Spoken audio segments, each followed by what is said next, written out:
Hello దోస్తుల్, welcome to my channel. ఒక్కసారి try చేసి చూద్దాం. అందరూ ఎలా ఉన్నారండి? బాగున్నారా? నేను కూడా చాలా బాగున్నానండి. అయితే ఇవాళ రెసిపీలోకి వెళ్ళిపోదాము.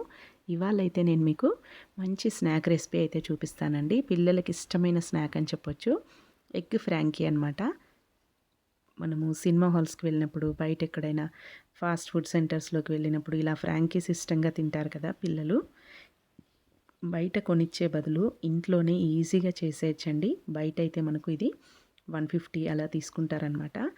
మనం ఇంట్లోనే ఈజీగా పిల్లలకి ఎలా చేసి పెట్టాలో ఈ వీడియోలో అయితే చూపిస్తాను. చాలా సింపుల్గా అయిపోతుందండి. చూడండి, ముందుగా అయితే కావాల్సిన పదార్థాలు: చపాతీ పిండి అండి. మనకు అందరికీ చపాతీ పిండి ఎలా పిసుకోవాలో తెలుసు కాబట్టి అదైతే పెద్దగా వీడియో తీయలేదు. నేను తీసుకున్న పిండి వచ్చేసి ఒక నలుగురికి అయితే అవుతాయి, అంటే 4 ఫ్రాంకీస్ అయితే అవుతాయి. ఇంకా ఒక క్యారెట్, ఒక ఉల్లిపాయ, అలాగే ఒక టమాటా అన్నమాట. 3 తీసుకున్నాను. మీరు కావాలంటే ఇక్కడ క్యాప్సికమ్, క్యాబేజ్ అవి కూడా వేసుకోవచ్చు. నా దగ్గర ప్రస్తుతానికి ఇవి ఉన్నాయితే ఈ 3 వేస్తున్నాను. అలాగే టమాటో కెచప్, టమాటో సాస్ అంటాం కదా అది, ఇంకా మైనస్, ఈ 2 కూడా అవసరము.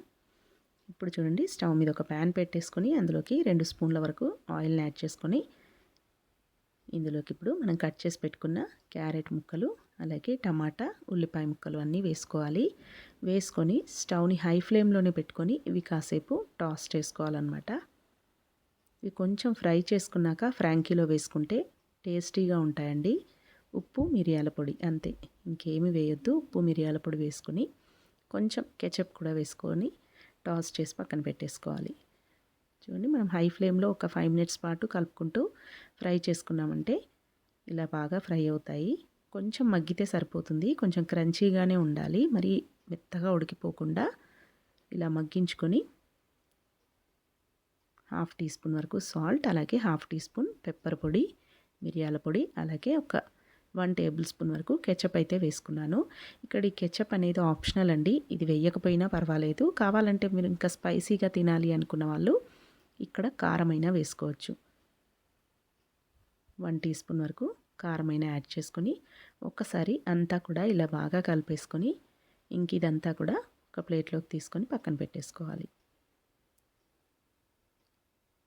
ఇలా కొంచెం మగ్గితే సరిపోతుంది, ఎక్కువ ఉడికించొద్దు. ఇంక ఇప్పుడు మనం తీసుకున్న పిండితోని చపాతీలు అయితే చేసుకుందాము. చూడండి, నేను తీసుకున్న పిండి వచ్చేసి నాకు 4 చపాతీలు అయితే అయ్యాయి. ఇప్పుడు ఈ చపాతీలను లైట్గా 2 వైపులా ఆయిల్ అప్లై చేసుకొని కాల్చుకోవాలి. ఇది అందరికీ తెలిసిన ప్రాసెస్ అని నేను కొంచెం ఫాస్ట్ ఫార్వర్డ్ చేశాను. ఇలా 2 వైపులా మరి ఎక్కువగా కాల్ చేయకూడదండి, మళ్ళీ మనం ఫ్రై చేస్తాం కదా.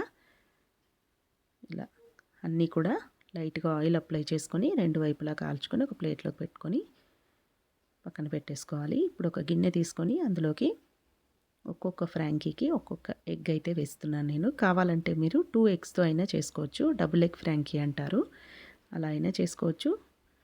మనం చిన్నగానే చేసుకున్నాం కాబట్టి ఒక్క ఎగ్ అయితే సరిపోతుంది.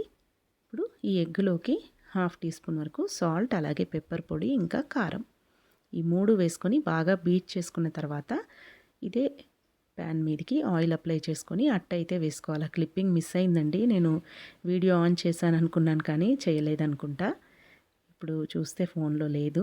అట్టు వేసుకున్న తర్వాత, ఆమ్లెట్ లాగా వేసుకున్న తర్వాత దాని మీదకే అది పచ్చిగా ఉన్నప్పుడే మనము చపాతీని పెట్టేసుకోవాలి. అప్పుడైతేనే మనకు ఆ అట్టు చపాతీకి మంచిగా స్టిక్ అవుతుంది. తర్వాత కొంచెం కొంచెం ఆయిల్ అప్లై చేసుకుంటూ 2 వైపులా ఇలా బాగా ఫ్రై చేసుకోవాలండి. ఇలా ఫ్రై అయిన తర్వాత ఇంకా మనం ఫ్రై చేసుకున్న క్యారెట్, ఉల్లిపాయ, టమాటా మిశ్రమం ఉంది కదా, అది వేసుకోవచ్చు. లేదా ముందుగా సాస్ అండ్ అలాగే మైనస్ వేసుకొని అదంతా బాగా అప్లై చేసుకున్న తర్వాత ఈ మిశ్రమం పెట్టుకోవచ్చు.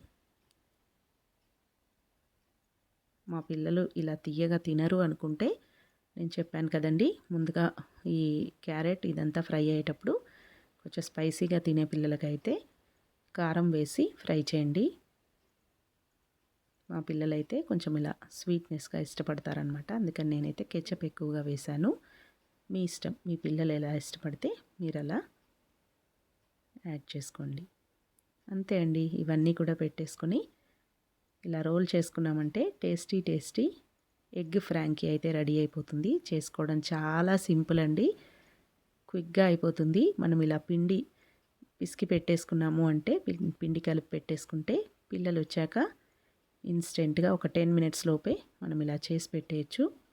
చాలా ఇష్టంగా తింటారు. అలాగే చాలా హెల్దీ అని కూడా చెప్పొచ్చండి. ఇందులో మైదా కానీ ఏదీ లేదు కాబట్టి మంచిగా గోధుమ పిండి అలాగే ఎగ్, ప్రోటీన్ కదండి, ప్రోటీన్ అలాగే ఫైబర్, మళ్ళీ అందులో వెజ్జీస్ కూడా వేస్తాం కాబట్టి ఇంకా హెల్దీ రెసిపీ అని చెప్పొచ్చు. మీరు కూడా పిల్లలకి ఇలా ఇంట్లోనే ఈజీగా చేసి పెట్టండి.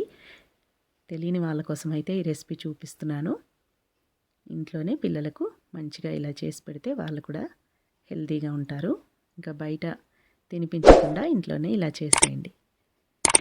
ట్రై చేసి ఎలా వచ్చిందో నాకైతే కామెంట్స్లో తెలియజేయండి. వెజ్జెస్ ఇంకా మీ ఇష్టం అండి, క్యాప్సికము, క్యాబేజ్ ఇలా ఏవైనా యాడ్ చేసుకోండి. Thanks for watching. Please subscribe to my channel. Thank you.